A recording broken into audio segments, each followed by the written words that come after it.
കൃത്രിമക്കാൽ രാജ്യസഭയിലേക്ക് കൊണ്ടുവരിക, ഇതുവരെ ചരിത്രത്തിലില്ലാത്ത വിധം ഈ കാല് അവിടെ പ്രദർശിപ്പിക്കുക, ഇതിൻ്റെയൊക്കെ പിന്നിലുള്ള ലക്ഷ്യം എന്തായിരുന്നു? ഞാൻ എൻ്റെ കാഴ്ചപ്പാടിന് അനുകൂലമായി തന്നെയാണ് ആ പ്രവൃത്തി ചെയ്തത്. CPM-ന്റെ അക്രമ രാഷ്ട്രീയം ദേശീയതലത്തിൽ എത്തിക്കുക എന്ന ഒരു ലക്ഷ്യം ഇതിന് പിന്നിലുണ്ടായിരുന്നു. രാഷ്ട്രീയം തെരുവിൽ ആയുധം ഉപയോഗിച്ചല്ല പരസ്പരം വ്യവഹരിക്കേണ്ടത്, മറിച്ച് ആശയങ്ങൾ തമ്മിലാണ് പോരാടേണ്ടത്. BJP-യുടെ അല്ലെങ്കിൽ സംഘപരിവാറിന്റെ മുഖ്യ ശത്രു CPM ആണോ അതോ കോൺഗ്രസ് ആണ്? ശത്രു എന്ന് പറയുമ്പോൾ ആ ശത്രു സംഹരിക്കപ്പെടേണ്ടവനാണ്, അവൻ ഈ നാട്ടിൽ ഉണ്ടാവാൻ പാടില്ല. അങ്ങനെ ഒരു സങ്കല്പമേ രാഷ്ട്രീയ സ്വയംസേവക സംഘത്തിനില്ല. പിണറായി വിജയൻ സർക്കാരിനെ മൂന്നാമതും അധികാരത്തിൽ കൊണ്ടുവരിക എന്ന ലക്ഷ്യം BJP-ക്കും RSS-നും ഉണ്ട് എന്ന് പറഞ്ഞാൽ അത് തെറ്റാകുമോ?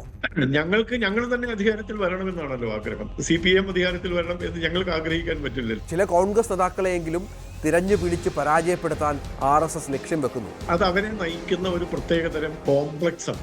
ആമമുട്ട എന്നൊക്കെ പറഞ്ഞ് കളിയാക്കേണ്ടി വരുന്ന സാഹചര്യം കേരളത്തിൽ ഒരുങ്ങിയത് കഷ്ടമായി പോയില്ലേ? കേന്ദ്ര ബജറ്റ് ഏതെങ്കിലും ഒരു പ്രത്യേക പ്രദേശത്തിന് വേണ്ടി തയ്യാറാക്കുന്നതല്ല.